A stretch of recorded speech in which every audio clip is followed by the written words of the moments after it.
In the sweeping wilderness of Yellowstone, the grizzly once ruled alone.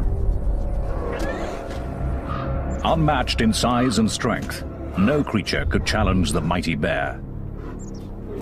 Then came the return of a formidable rival. Tall, rangy wolves from the north now stake their claim to Yellowstone. And somewhere in the backcountry, an epic battle unfolds. It's a clash of wills and opposing skills that echoes all through Yellowstone.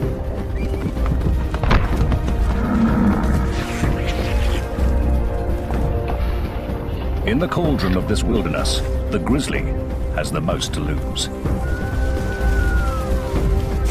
Will wolves be the new masters of Yellowstone? Or can the grizzly keep its kingdom and emerge the victor?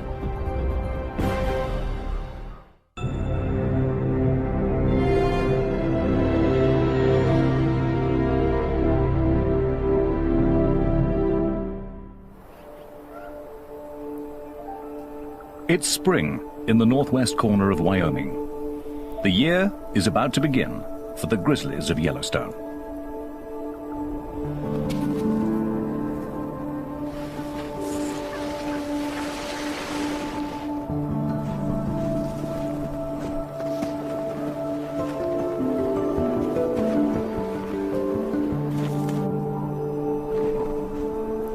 By early March, bears begin to emerge from their long winter's nap.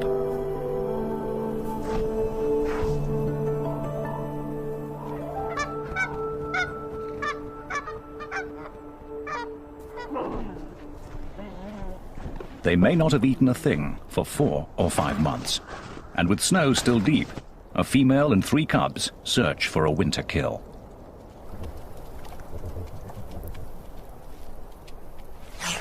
Otters have been out all winter, slipping and sliding between streams, looking for patches of open water.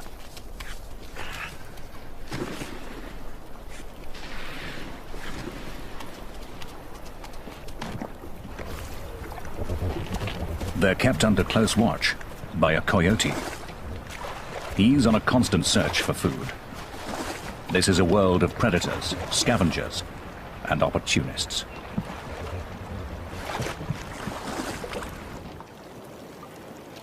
In the thawing surface layer of ice, the grizzlies find a strange windfall. Entombed in the ice all winter, frozen fish are the first banquet of the year for the bears.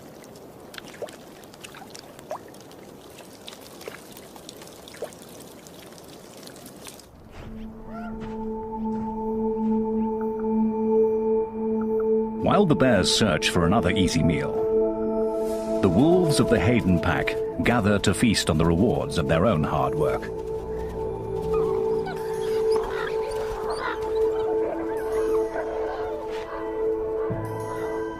But a bold young bear has found their carcass, and a grizzly is accustomed to taking what he wants.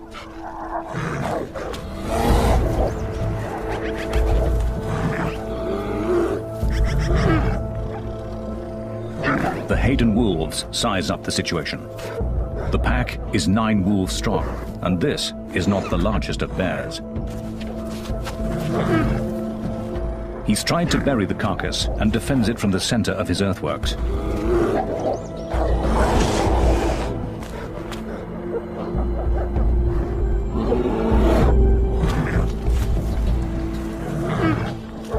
It's his strength against their speed. But the wolves seem to think they can take him.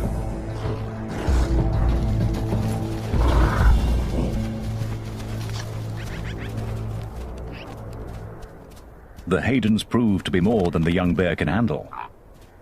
This time.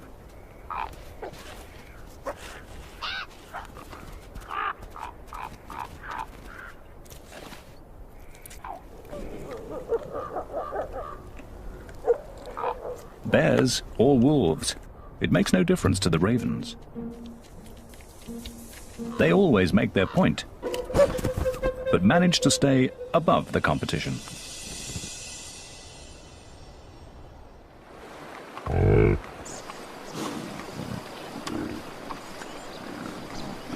Bison will face both wolves and bears over the course of their lives, but the first challenge for newborn calves is just keeping up with their mothers. They're on their way to summer pastures, and for the calves, it's sink or swim.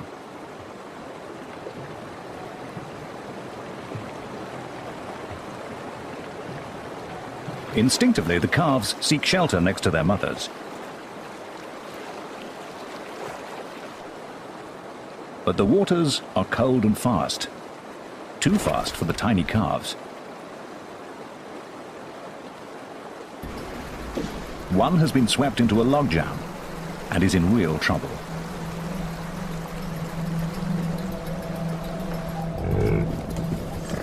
His mother has suddenly realized what's happening.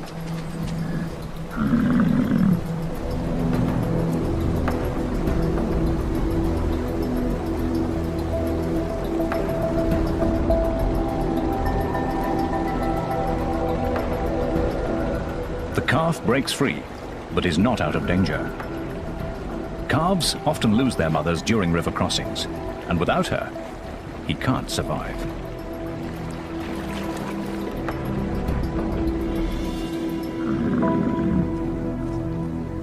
This calf is a lucky one. He's safe, though utterly exhausted.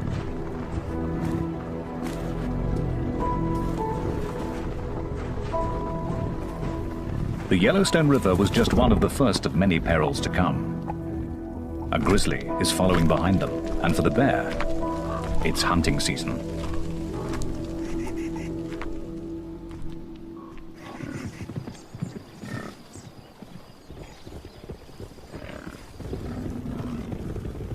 Yellowstone's 3,500 bison are the largest free-ranging bison herd in the world. As they gather on the greening meadows of Hayden Valley, the old frontier looks very much alive. It's a scene one old grizzly has witnessed many times. This rugged veteran has roamed Yellowstone for almost 20 years, long before wolves were brought back to the park. He is bear number 211, known to bear watchers as Scarface. In his youth, he hunted bison in this great valley. Now, he leaves such high-risk work to a younger generation.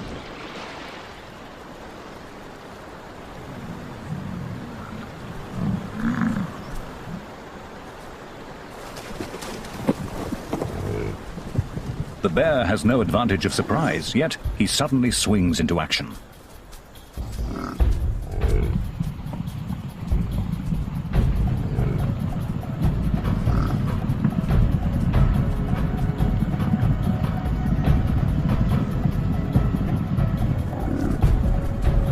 The chase is just youthful exuberance. There's not much hope of success.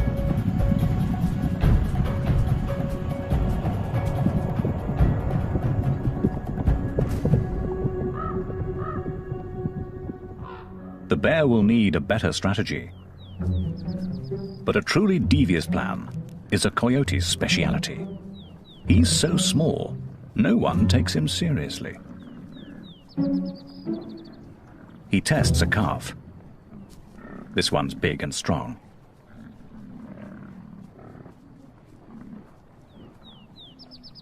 Then he finds a smaller one.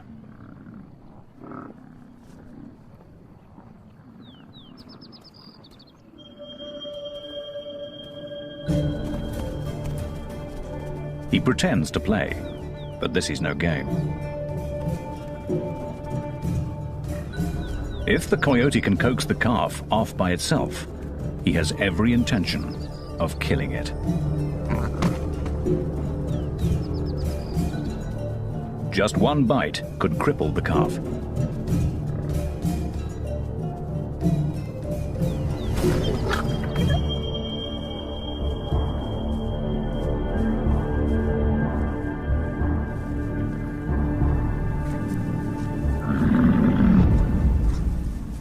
But some motherly backup puts an end to all that.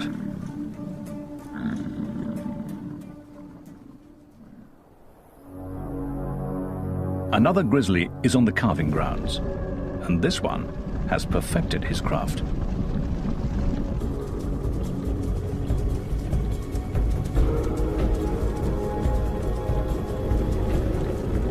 The grizzly uses his top speed of 56 kilometers per hour to separate a calf from its mother.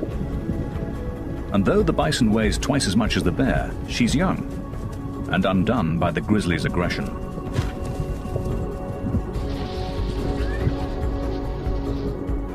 She hesitates,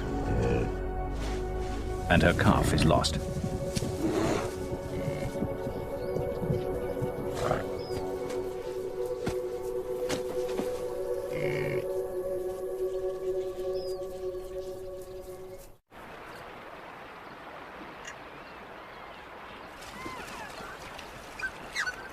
For hunters and hunted alike, each encounter in Yellowstone presents a critical choice. What is brave one moment is foolish the next. To fight or to flee, all of life hangs on the decision.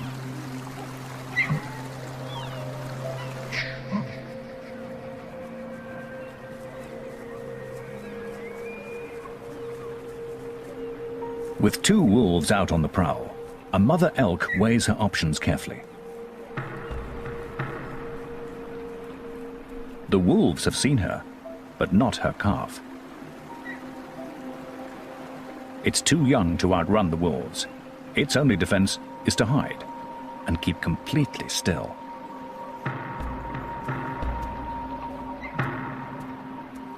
Its mother heads straight for the wolves.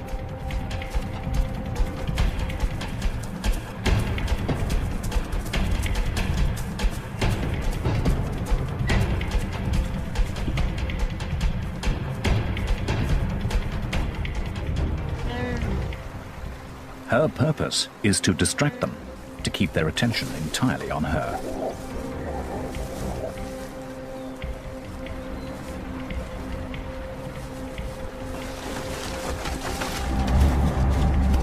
Again and again she charges, then invites them to chase her, using the river as a safe retreat.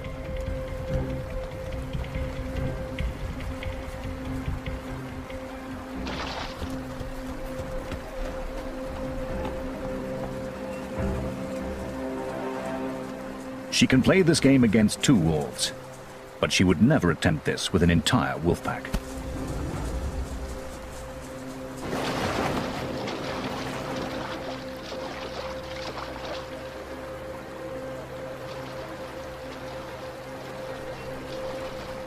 Frustrated, the wolves give up.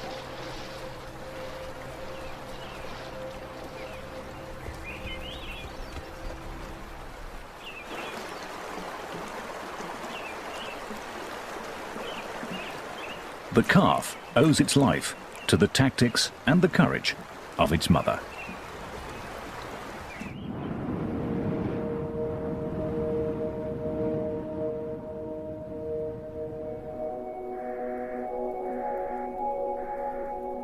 Motherhood, even for a grizzly bear, is a test of character.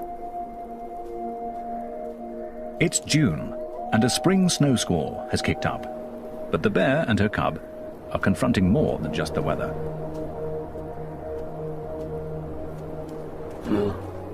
Wolves from the Druid pack have caught them out in the open. In the tug of war between grizzlies and wolves, The wolves attack where they can. They are after the cub.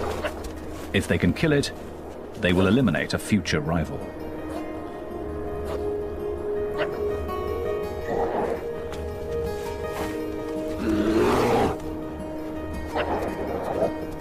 She's not a big bear, but she stands her ground. The wolves won't risk an injury.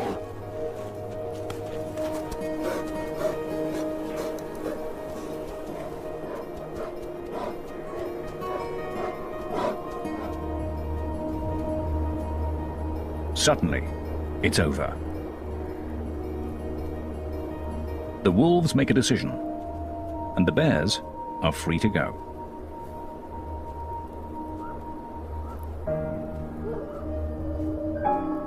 As the two dominant predators in Yellowstone, grizzlies and wolves, make life hard for each other. The cub is vulnerable to the wolves now. If he survives to become a really big bear, the tables will turn.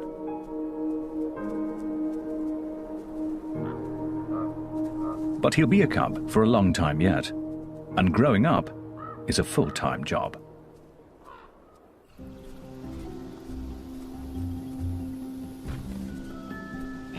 Things are even more interesting with a brother or sister.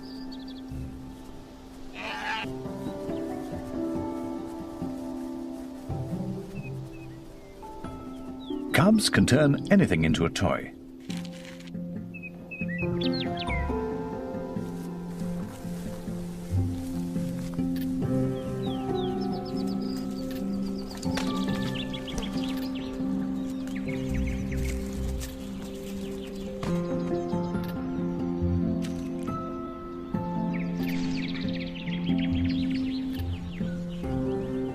Every game lets them discover what they can do, and their mother is always there to supervise.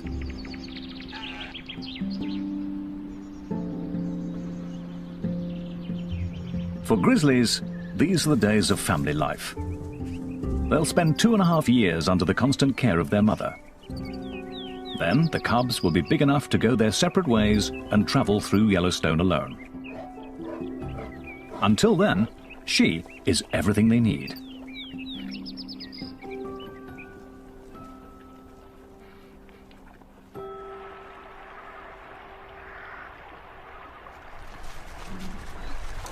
A wolf's lifestyle couldn't be more different. Wolf pups are used to large families. There are 5 pups in the average litter. At 1 month old, they begin to venture away from the den.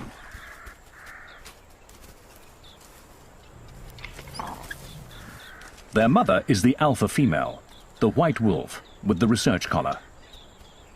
But they have other guardians too. Older brothers and sisters, aunts and uncles. A member of the family is always in attendance. This show was created for you and your family to watch together. Welcome to Nat Geo Wild. When the pups grow up, many will disperse to other packs, looking for a place to belong. Wolves will always be drawn to each other's company.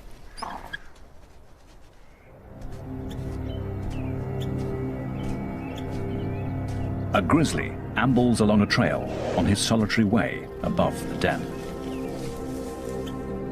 It's old Scarface. He probably means the pups no harm, but he's come far too close for the wolves' comfort. The adults treat him as a serious threat.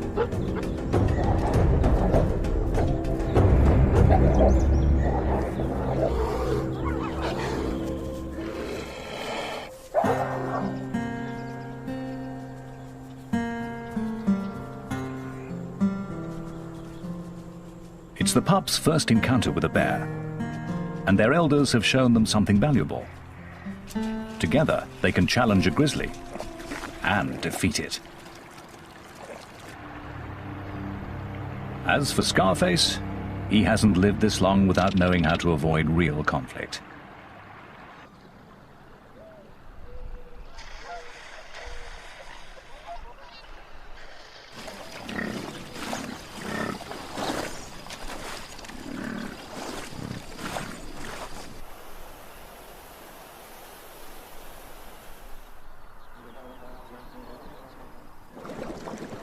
By the end of June, the high country is bright with color. Summer residents are settling in. They're claiming territories, building homes, finding partners.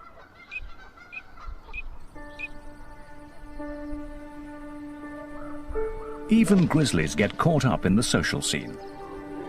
It's the mating season. A courting couple could be mistaken for youngsters playing. But for grizzlies, this is romance.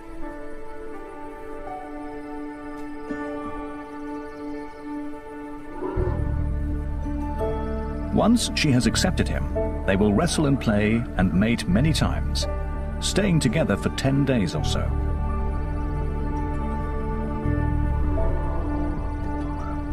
But their devotion will be fleeting. Enduring bonds are not in their nature. Yet, while it lasts, they share a moment of tenderness grizzlies seldom display.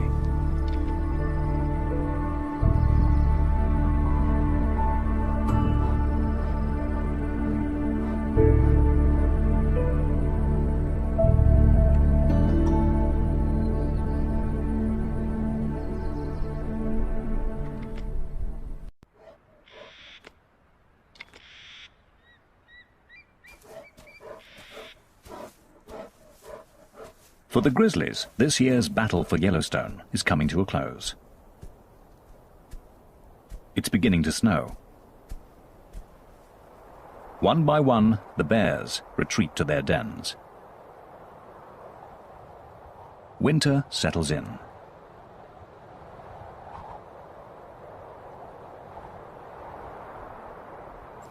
The snow brings elk down from the high country to wintering grounds in the valleys.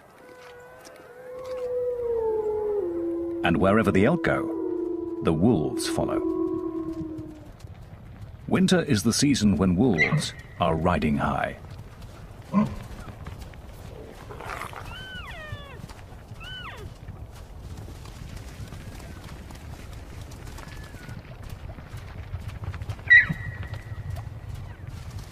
Severe conditions always work in their favor, wearing down their prey. The deeper the snow, the better the hunting.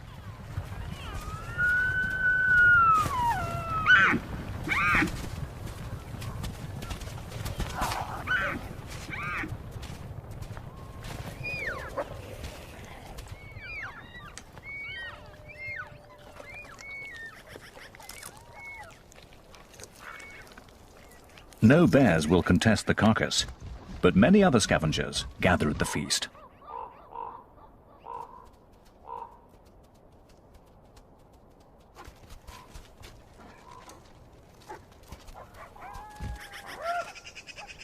Eagles, ravens, magpies and coyotes are uninvited guests at every kill.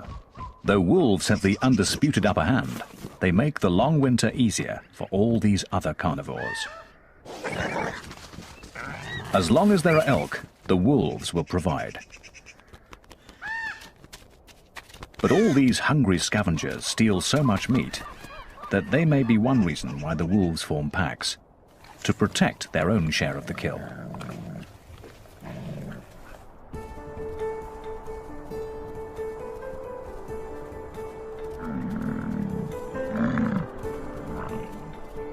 Come February, wolves go visiting, pack to pack. Now is their season for courting and mating. If a stranger comes calling, yearling females and pups come out to greet him.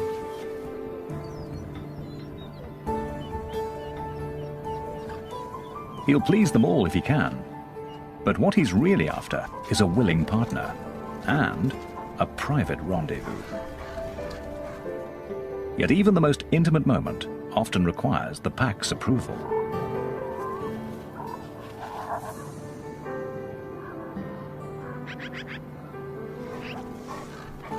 The alpha pair that leads the pack may share a bond that lasts for life. But all this togetherness comes down to just one thing. Wolves need each other.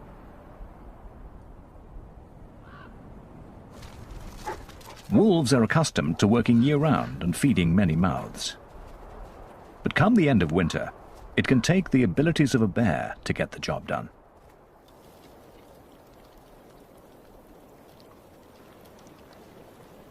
As the ice begins to thaw, a frozen pond becomes treacherous. Solid one moment, soft the next.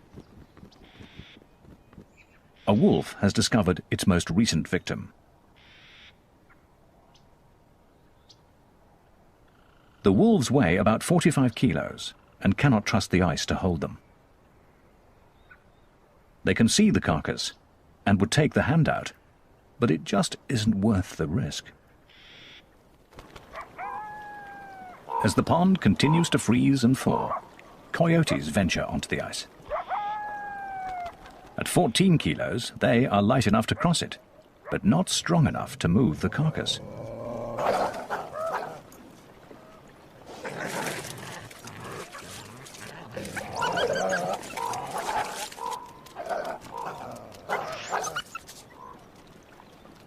If the ice melts much more, they won't be able to reach the carcass at all.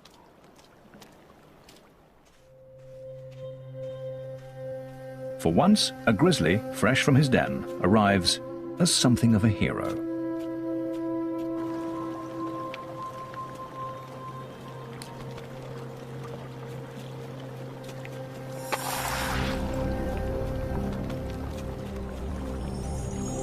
He's certain to fall through.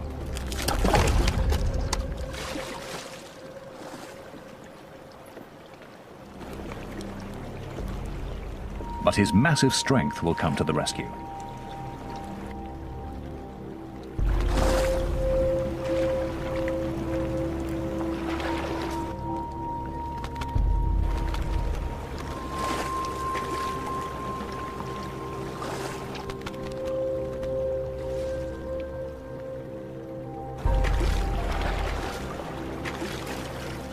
It's only when his coat is soaking wet that you can see how thin he is and why this carcass is worth so much effort.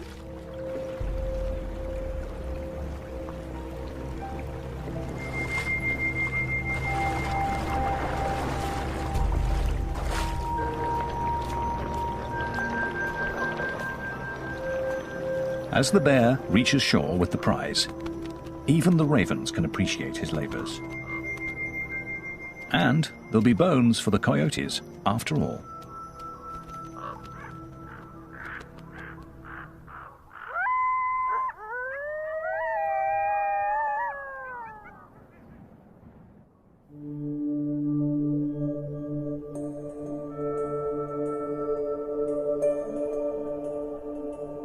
Dawn sends an eerie smoke through the remains of a forest fire.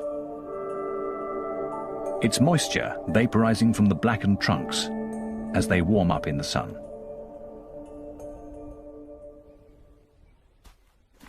Though the fire killed the trees, a wild garden springs up at their charred feet, rich with minerals from the ash. Grizzlies seek out this fresh, nutritious salad.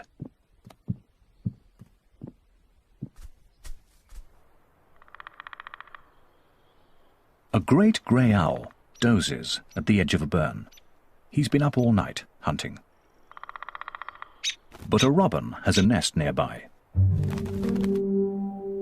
In Yellowstone, conflicts can flare up in any corner, but this is a good place to forage. A cub has to learn a great variety of plants and where to find them at what time of year.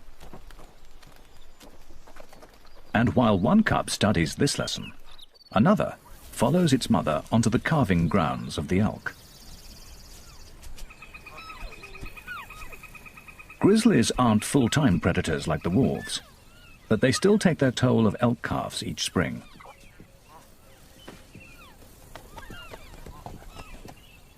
The bear moves through the grass with a purpose. She relies on her nose, testing the air and searching the ground for the scent of elk. It's all her tiny cub can do to keep up.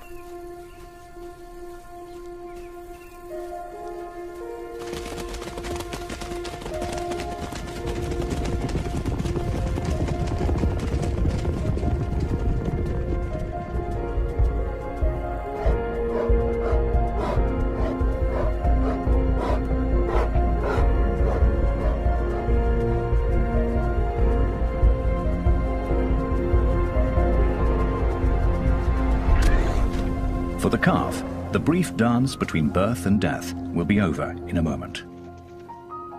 For the cub, it's a first step in honing a skill that will help him succeed in Yellowstone.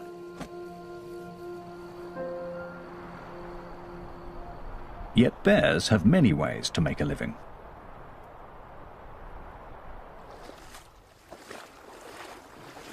Wolves must hunt to survive. But a grizzly's life is full of choice. Old Scarface may no longer be able to chase down elk, but he's managed to catch a fish.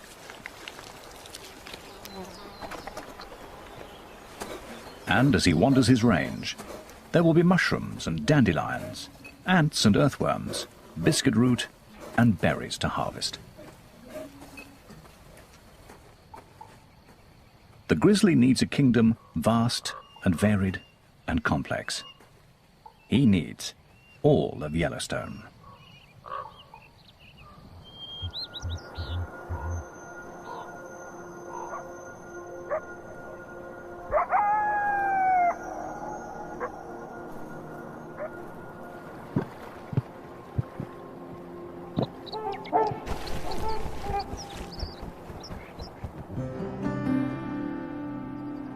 In this cauldron of competition and conflict, a grizzly sometimes gets to relax.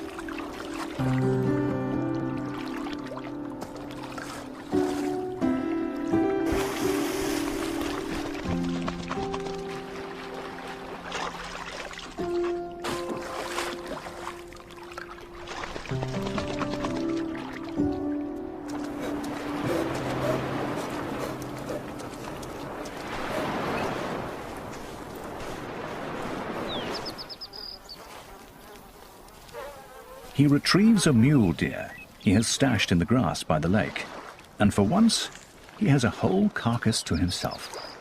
Well, almost.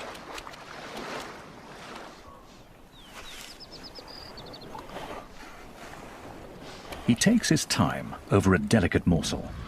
It's not often he gets to enjoy the little things in life.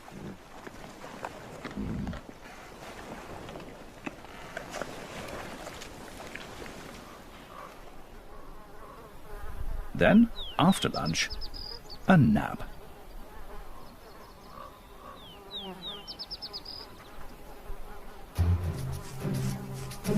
That is, until biting flies discover the grass-covered carrion he's using for a pillow.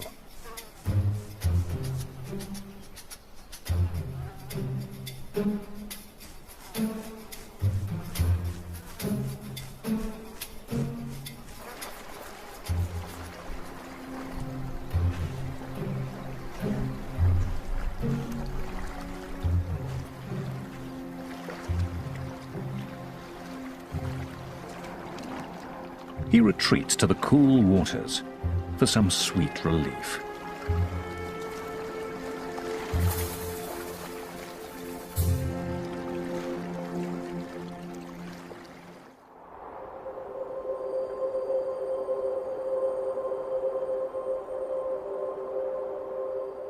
By the end of summer, all activity is focused on the coming winter.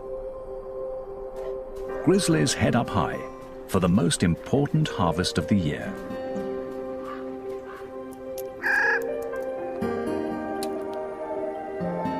The Clark's nutcracker is up there already, collecting the seeds of the whitebark pine.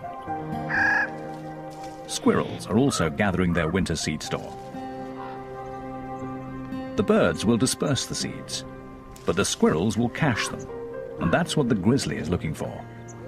The bear digs up their work. The seeds are rich in fats, and the bear takes in as many calories as she can.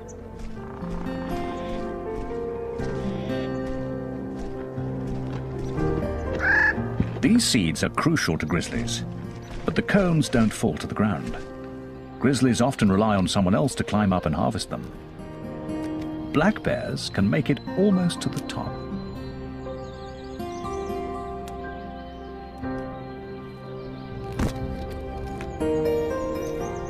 They'll bring the branches and cones to the ground, and in reach of the grizzly.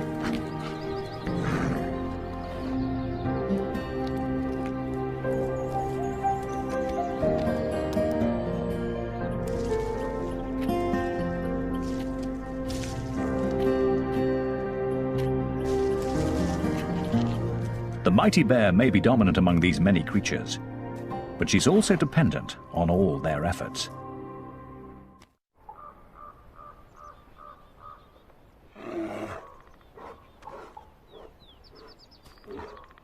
In this tale of two predators, each succeeds according to its nature. This enormous male is waiting on the wolves. He's staked out in the territory of the Molly's pack. And here they come, right on schedule.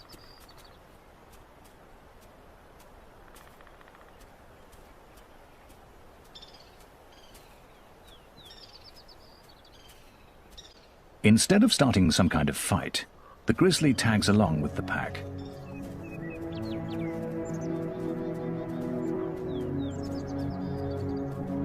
The bear is huge. He looks to be almost 300 kilos, and the wolves seem resigned to his presence.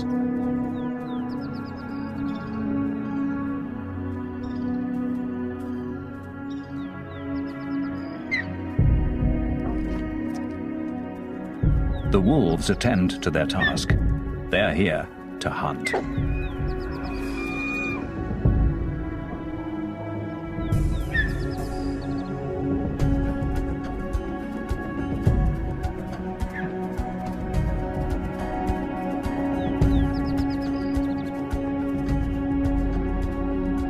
The bear lets them go. He's in no hurry.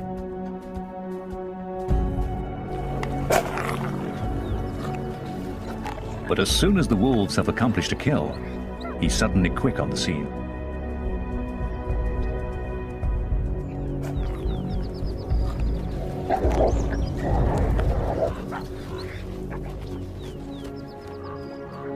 This is the way of things in Yellowstone. A wolf pack working together is the greatest predator there is. But even the Mollies, 14 wolves strong, know how to step aside for one large bear. A grizzly in his prime is the master here. He makes the most of the skills of others and takes from them all in turn. The wolves must simply bide their time and wait for him to leave.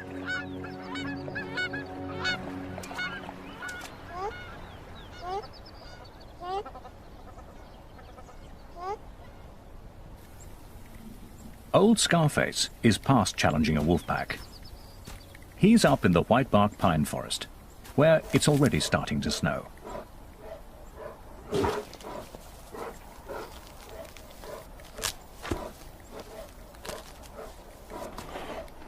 Winter is closing in.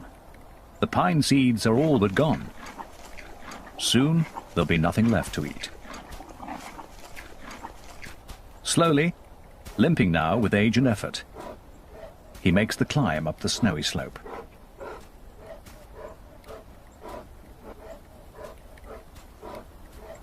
His den and a long winter's rest are waiting.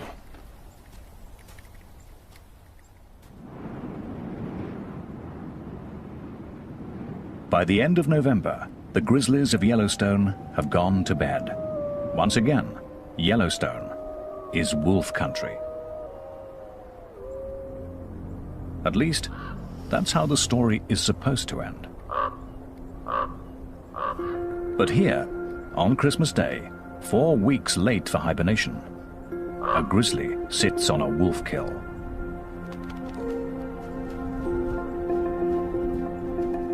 Is this the start of something new?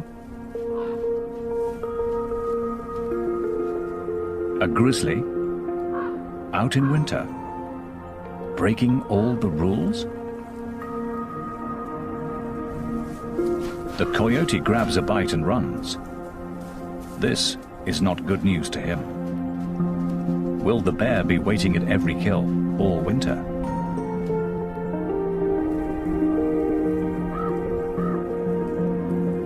The bear is wide awake and appears to enjoy being out past his bedtime. After all, it is Christmas, and he's discovered a satisfying secret. Although it's winter, he may not have to hide from hunger. Wolves are doing the hunting for him.